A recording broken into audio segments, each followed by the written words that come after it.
Guys आज हमारे देश में इतनी बुरी हालत हो चुकी है कि जो हमारे फौजी भाई जवान हैं, जो सियाचिन की पहाड़ी में बैठ के 20-20 घंटे तक लगातार तैनात रहते हैं, ग्लेशियर्स की पहाड़ी में बैठ के पूरी लाइफ अपनी हमारे देश की सेफ्टी के लिए कुर्बान कर देते हैं, और जो हमारे एसबीआई की ब्रांच में बैठने वाले कर्मचारी 10 से 5 घंटे के अंदर जो काम करते हैं, जो अपनी फैमिली से भी मिलते हैं, अब गवर्नमेंट का ये कहना है कि अब इन दोनों लोगों के बीच में कोई डिफरेंस नहीं है, ये दोनों बराबर हैं। तो अगर हम आज इंडियन फाइनेंस गवर्नमेंट की वेबसाइट में जाकर लेटेस्ट आर्टिकल को पढ़ें तो यहाँ पर गवर्नमेंट ने पूरा गेम प्लान स्ट्रैटेजिकली प्रिपेयर कर लिया है कि किस तरीके से वो हमारे आर्मी के सोल्जर्स जो वर्किंग में हैं और जो पेंशन वाले हैं, इन दोनों क्राइटेरिया के लोगों की वो किस तरीके से पेंशन एंड सैलरीज को कम करेगी।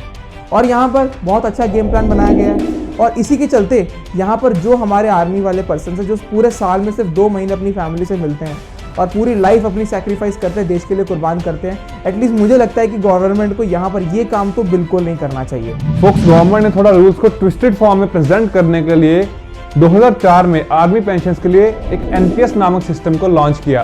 स्कीम के अंडर गवर्नमेंट कुछ अपनी तरफ से नहीं देना पड़ेगा।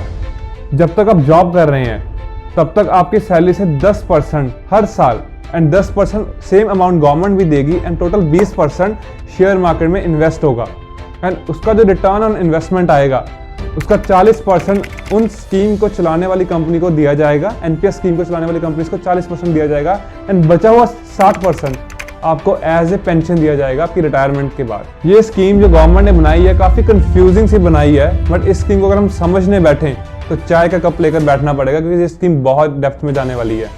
बट हालांकि इस स्कीम से जो एक ऑफिसर गवर्नमेंट एम्प्लॉय शिकार हुए हैं उनकी आपको कहानी सुना दूं। इनकी कहानी दैनिक भास्कर में छपी है।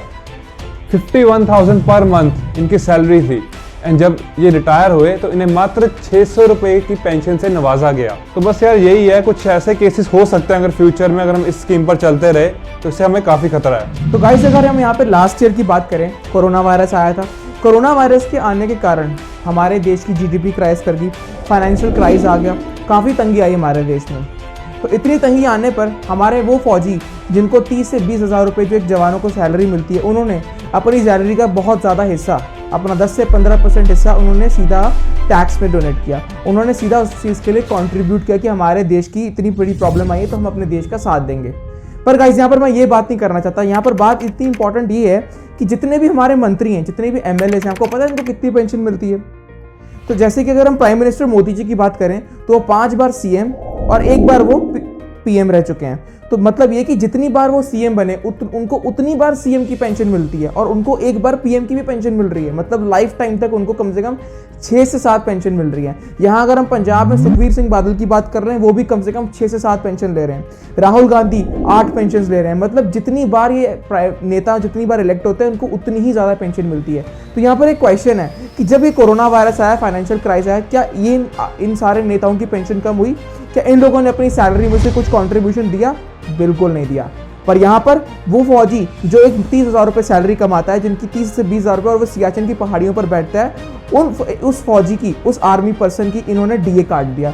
उस डीए के कैंसिल करने पर, 1 साल की रोक लगाने पर 35,000 करोड़ रुपए की जो आर्मी की जमा पूंजी है उन्होंने अभी तक लिक्विफाई नहीं की है, जिससे हर महीने एक फौजी को 10 से ज़्यादा हज़ार रुपये का हर रोज़ सैलरी की कमी आती है। तो ये क्या है हमारे देश में चल रहा है, आपको खुद सोचना होगा।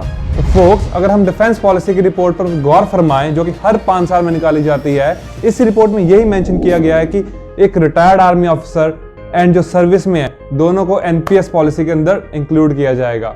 तो इसके अलावा सैलरीज एंड पेंशंस को भी कम किया जाएगा, एंड आप स्क्रीन पर ये पॉइंट्स को देख सकते हैं। ये रिपोर्ट पे साफ साफ मेंशन किया गया कि कैसे गवर्नमेंट इन सब पॉइंट्स पर इंप्लीमेंट करेगी, एंड इस रिपोर्ट को आप डाउनलोड भी कर सकते हैं, लिंक डिस्क्रिप्शन में मिल जाएगा।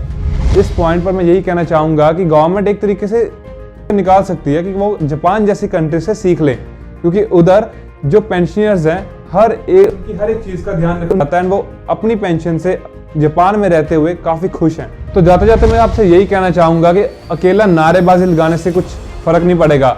हम बहुत कहते हैं कि अच्छे दिन आने वाले हैं, हम देश के जवान के साथ हैं, बट अगर आप सच में साथ हैं तो इस वीडियो को शेयर कीजिए, क्योंकि वो आर्मी पर्सन्स अपने लिए आवाज़ नहीं उठा सकते, इसलिए हमें कुछ करना होगा उनके लिए। इसके साथ मैं आपसे अलविदा लेता हूं। अगर आपको ये वीडियो अच्छी लगी है तो इसे आप लाइक, शेयर एंड कमेंट कीजिए। अगले वीक हम आपसे फिर से कोई एक्साइटिंग से टॉपिक के साथ मुलाकात करेंगे। तब तक के लिए keep yourself safe and good bye.